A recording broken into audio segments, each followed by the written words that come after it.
Bonjour à tous, je suis ravie d'être avec vous pour ce JT du lundi 25 mai. Toutes les heures, à partir de 18h, retrouvez l'essentiel de l'actualité du Grand Grenoble.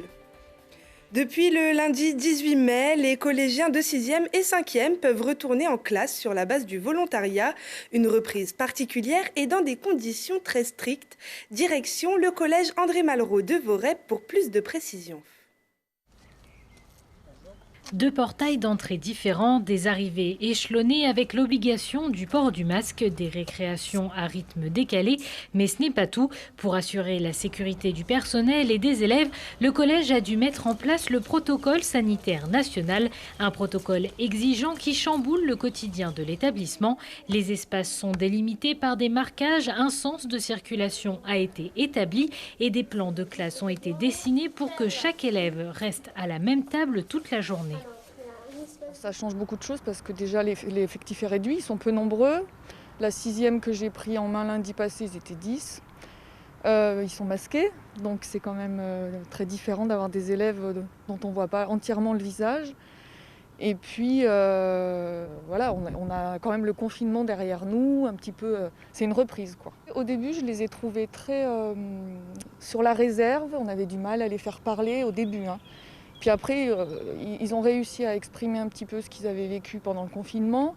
Et puis, ils ont été très respectueux des gestes barrières, de tout le sens de circulation dans le collège, de tout ce qu'on leur a présenté.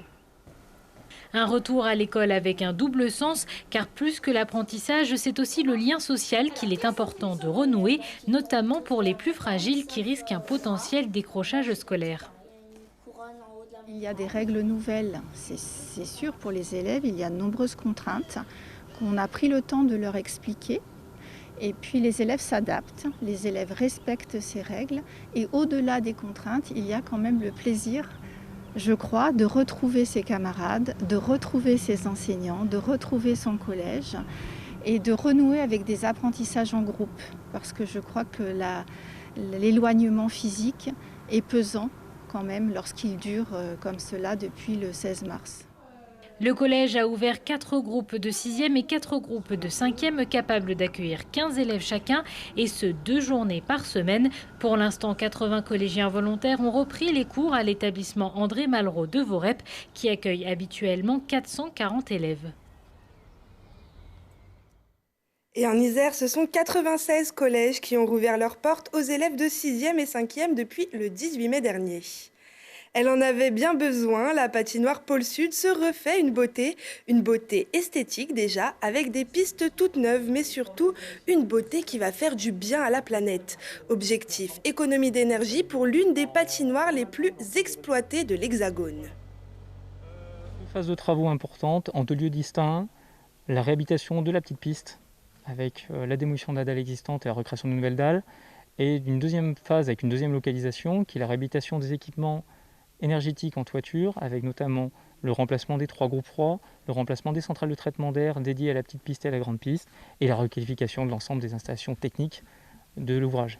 Il est nécessaire, 20 ans après, de se reposer la question finalement si toute la technique qu'il y a pour produire de la glace de bonne qualité, pour le traitement d'air dans des équipements comme ça, finalement sont toujours aux standards nécessaires. Et puis en fait, on s'aperçoit que, mais comme toutes choses qui ont été conçues il y a 20 ans, alors qu'on ne parlait pas forcément beaucoup de transition énergétique, de transition écologique, on avait des équipements qui étaient assez consommateurs d'énergie, assez consommateurs de fluide. Et là, on arrive avec ces travaux à faire baisser la facture énergétique et de fluide de près de 30%, ce qui est colossal sur un bilan dont on imagine que les fluides coûtent à peu près 500 000 € par an à la collectivité. Un chantier titanesque qui représente un coût total d'investissement de 4 millions d'euros. Au sujet de la nouvelle qui a endeuillé le monde du cinéma, de la chanson, du théâtre, du spectacle, le grand Jean-Loup Dabadi s'est éteint dimanche. L'auteur, scénariste, parolier d'œuvres qui ont marqué des générations avait grandi à Grenoble et il était un grand supporter du FCG Rugby. Alors que sa famille courait après le cuir sur le pré de Lesdiguières, Jean-Loup Dabadi était resté un habitué des tribunes. Il s'était confié ici à Lucille Dailly en février 2011 à l'occasion d'un derby entre le FCG et le Loup. C'est un honneur et un bonheur pour moi, parce que je suis un ami de la famille. Mais j'ai été élevé, je suis né à Paris, mais j'ai été élevé à Grenoble, dans une petite école rue Pierre-Duclos, derrière la place Sainte-Claire, pendant toute mon enfance jusqu'à l'âge de 12 ans. Mon oncle, ancien demi-de-mêlée du FC Grenoble, de l'équipe première, venait avec mon cousin, son fils, qui jouait dans l'équipe. Et il nous emmenait tous les 15 jours au stade Lesdiguières pour voir jouer notre club. Et j'ai ici, dans cette enceinte de Lesdiguières, des souvenirs merveilleux de joie, de chagrin, de larmes, de colère, d'espérance. Et j'ai toujours gardé des amis. On comparait nos cravates avec les anciens. On disait, moi, la mienne, j'ai mis exprès celle du jubilé Georges Alberto, Claude Schoenweber, Rinaldi, il y a un certain nombre d'années de ça, il y a une trentaine d'années.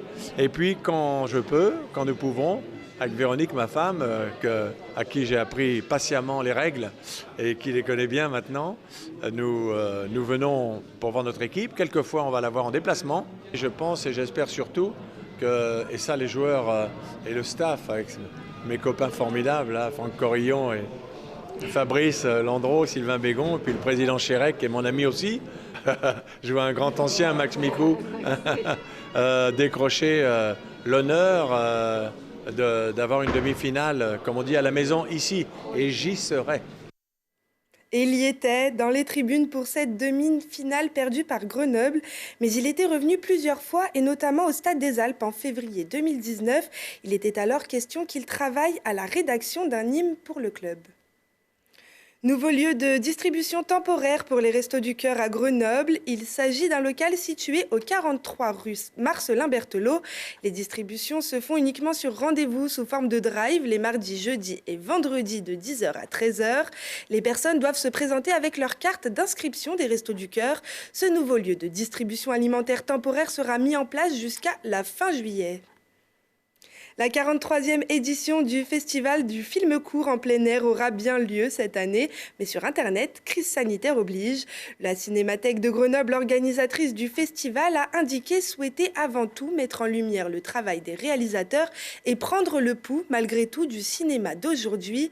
L'événement aura donc lieu en ligne du 30 juin au 4 juillet prochain. Dans notre série rétro jour pour jour, retour aujourd'hui 6 ans en arrière avec un anniversaire fêté le 25 mai 2014, place de Verdun, les 10 ans du service métro vélo. Je vous propose de revoir le reportage diffusé à l'époque dans notre JT. 3, 2, 1, un parcours de vélo organisé par des clowns pour fêter les 10 ans de métro vélo. Un heureux événement puisqu'en une décennie, la métro est passée de 200 à près de 5000 vélos et devient la deuxième flotte de France après les Vélib parisiens. Avec un tarif avoisinant les 85 € annuels, le métro vélo en a déjà séduit plus d'un. La disponibilité, le service, le prix, la couleur aussi, le jaune, c'est fantastique le jaune. On fait tout en vélo. Donc c'est pratique. On met tout sur le vélo, même on va faire le pique-nique.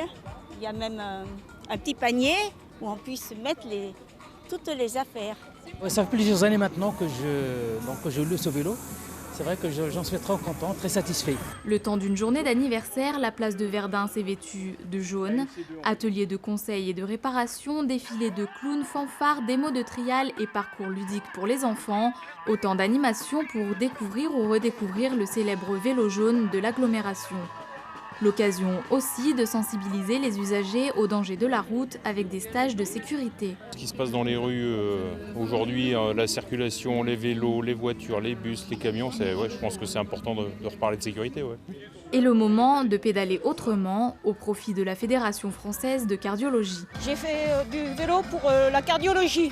C'est-à-dire ça marche comment ? Chaque kilomètre est reversé 4 € pour la cardiologie de Grenoble. Plus de 10% des déplacements sont faits en vélo dans le centre-ville de Grenoble. Et même si les habitudes ont déjà bien changé, la métro souhaite désormais élargir son offre. Il s'agit aujourd'hui de diffuser cette culture et d'aménager les voiries dans d'autres communes, d'élargir la culture du vélo, puisqu'il y a des communes très proches de la ville-centre qui sont aussi plates et aussi accessibles en vélo que ne l'est Grenoble. Avec 840 places de consigne et 32 métros vélo-box dans l'agglomération, plus d'excuses pour ne pas se mettre au jaune. Et ce que l'on peut dire 6 ans après, c'est que la couleur des métros-vélos n'a pas changé. Leur nombre, par contre, a augmenté. On en compte aujourd'hui 7500 en circulation sur l'agglomération. Selon l'INSEE, Grenoble reste la deuxième ville la plus cyclable de France, avec 17% des actifs se rendant au travail en vélo. Un taux qui a d'ailleurs dû augmenter ces dernières semaines. C'est la fin de ce journal. Merci à tous de nous avoir suivis. Rendez-vous mardi pour une nouvelle édition du JT. On se quitte avec cette vidéo réalisée par le service de réanimation cardiaque du CHU de Grenoble afin de remercier leurs collègues soignants de Grenoble et de France. Excellente soirée à tous. 7e, 12e, 6e, plus tous les étudiants, le bloc, le pool, on se connaît tous maintenant. Allez, venez et entrez dans la transe. Allez, venez, amenez votre expérience à 2, à 1000. Je sais qu'on est capable, tout est possible, tout est réalisable. On peut s'entendre bien plus haut que nos rêves, on peut s'unir bien plus que pour les grèves. Il y a